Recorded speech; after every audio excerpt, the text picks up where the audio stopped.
Mpact е едно прекрасно сътрудничество на 8 партньори от 6 страни.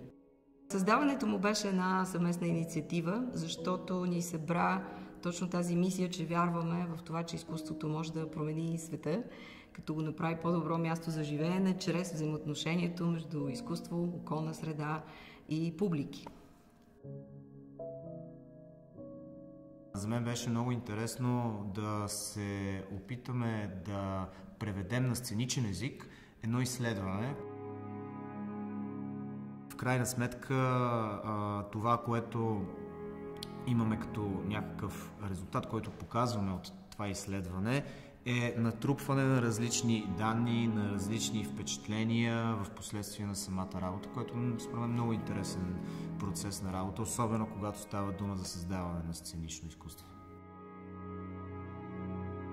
Самата тема ме привлече емпатията към природата. Аз мисля, че в нашия свят на хиперконсумация, на хиперпроизводство, ние сме създали една среда, която ни изключва изцяло от захранването, истинското захранване, жизненото от природата. Екипите, идеята, концепцията, младите хора.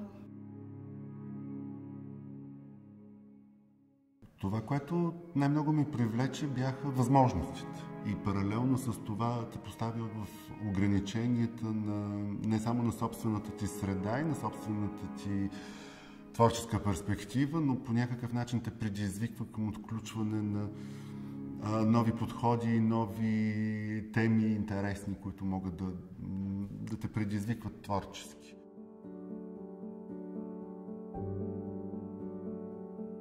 Най-важната интерпретация за мен поне в това мото е това да мислиш в голям мащаб, което означава, че твоите идеи биха могли да рефлектират не само върху това, което ние се опитваме да свършим като артисти, но и върху някой друг. Един от аспектите на проекта това е така наречената sustainability, т.е. устойчивостта, устойчивите практики в изкуството и грижата ни за околната среда. Изкуството да бъдеш себе си в един свят, който не търпи и не толерира себе си. Да забравиш за мисленето и просто да бъдеш, да чувстваш и да устоиш на изкушенията, които ти предлага живота. Това за мен е умението да мислиш мащабно, да мислиш обемно и тримерно в времето, не в пространството. И да усещаш взаимосвързаността на всички компоненти и елементи в природата и в живота. За мен това е емпатията. Всъщност ние съществуваме като природа и всичко около нас, нашите мисли и чувства са природа. За мен е много важно младите хора да живеят в един природен свят и да се изразяват чрез изкуството.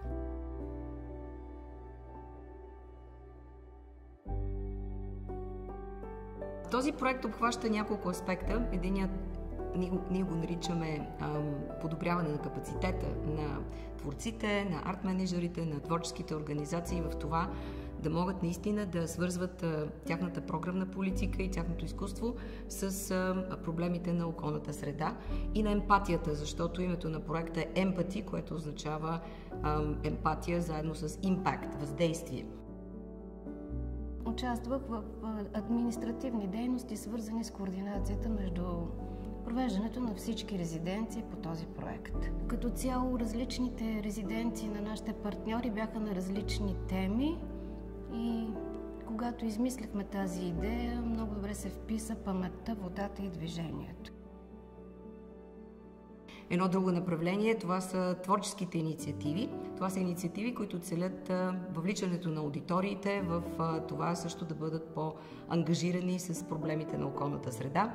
Също така взаимоотношението между творците и някой друг. Това може да бъде хирург, може да бъде човек, който се занимава с отглеждане на животни, може да бъде експерт по екология, за да можем да видим как двете страни могат да се пресекат. От една страна ние творците, изкуството, арт-менеджерите и от друга страна гледната точка на някой друг. Като резултат мисля, че свършихме чудесна работа. Творческият ми проект се нарича Музей на емоциите и Той беше вдъхновен от един разговор с една много приятна дама, която се занимава с коневъдство, като паралелно с коневъдството работи с деца в неравностойно положение, които не могат да намерят своето място в обществото. И всъщност се оказа, че пък много лесно и много бързо успяват да изградят комуникативни връзки с едно животно. И на база на този разговор всъщност се роди тази идея за музея на емоциите. И може би едно от най-важните неща, които ме впечатли от този разговор с Ваня Тодорова, беше как ние всички се противиме на връзката ни с изкуствения интелект, как той ще ни измести и така нататък. А всъщност този процес вече се е случил в нашето съзнание и ние сме го осъществили през емоционалната си комуникация с животните. Бих могъл да кажа, че изкуството винаги създава една вторична реалност и тази реалност, която е поставена в средата, представете си, залесяването на една улица, която е с натоварен поток и тротуарите, които са пълни с хора, когато просто ги залесиш и поставиш гора там и изведнъж хората, свикнали ежедневно по нормалния си маршрут в тази среда, се озоват, ама наистина за секунда-две в гората, сред чурликане на птички и сетивата им просто изведнъж рязко се потопят, както при вода от студено в топло, това събужда.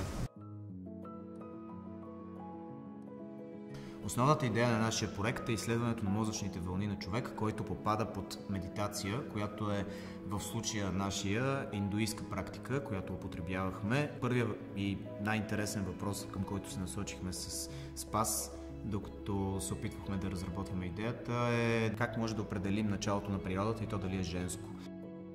Затова и се опитахме да изследваме мозъчните вълни на другия артист, който е в проекта Катя Иванова, докато попада под тази медитация и съответно Калин Николов, който е композитор, създаде музика на базата на тези мозъчни вълни, която звучи по време на самото представяне, на самата инсталация, която ще представим.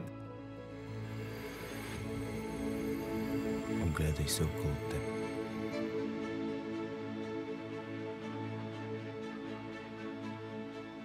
И виж къде се намираш тук и сега.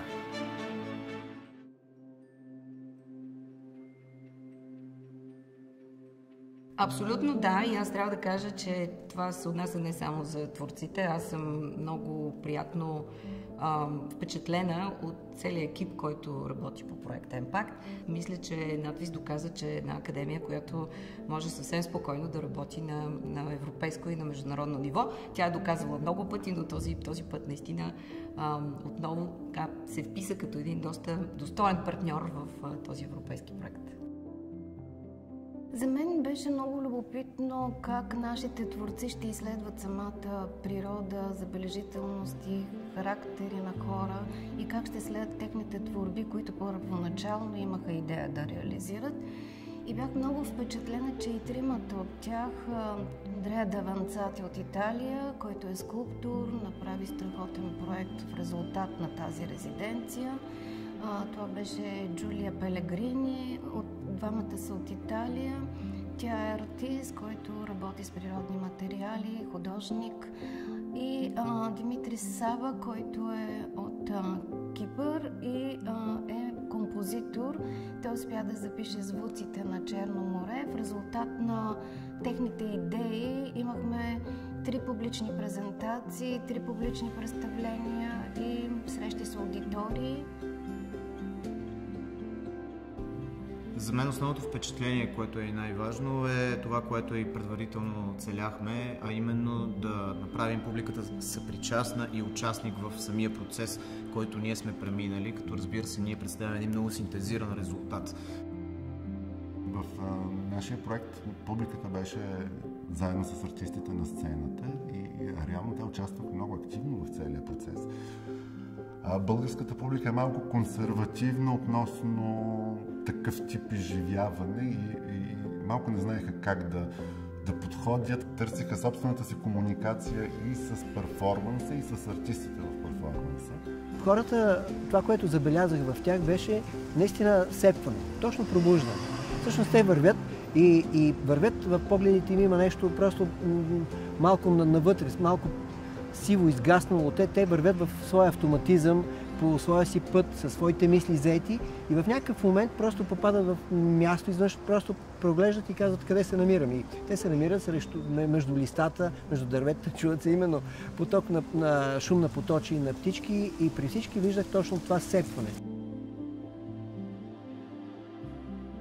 За мен това беше голям опит и голямо предизвикателство. Изключително съм щастлива, че вече имам приятели по света, свързани с тази тема емпатия, устойчивост, природа. По-красиво нещо напоследък не ми се е случило и се радвам. Благодаря на всички от екипа, както на надфис, така и на всички участвали в резиденциите в Созопол, местните хора, които посетиха събитията, така и на нашите партньори, които ни дадоха тази възможност да реализираме тези творчески проекти. За мен този обмен е изключително важен, защото той е извора на нашите нови творчески, креативни и иновативни идеи. Разбира се. Разбира се, то има смисъл, защото колкото по-често се опитваме да се подсещаме и ние самите. Да ви кажа честно, аз също влизам в потока на ежедневието. И самото участие в подобен проект, особено когато е с хора, които са с различна нагласа, в различни краища на света, това е изключително полезно. Да, защото може да се срещнеш с различни не само артисти, а и различни практици и теоретици в сферата на сценичните изкуства, а и да се опиташ да излезеш не само извън границите на своята професионална квалификация, но да излезеш и извън границите на страната, което според мен е много ценно за развитието на сценичните изкуства в България. Със сигурност бих участвал, разбира се. Това е предизвикателство, това е един такъв проект те променя не само като артист, не само като професионалист, като човек. Карате да се замислиш за някакви неща и ме изгради да съм още по-адекватен към ситуацията, още по-търпим, още по-мислещ и по-чувстващ човек. Така че с удоволствие, да, разбира се.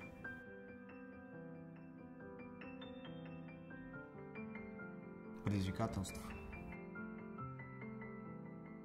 Свързаност. Пробуждане. Колаборация. Любов.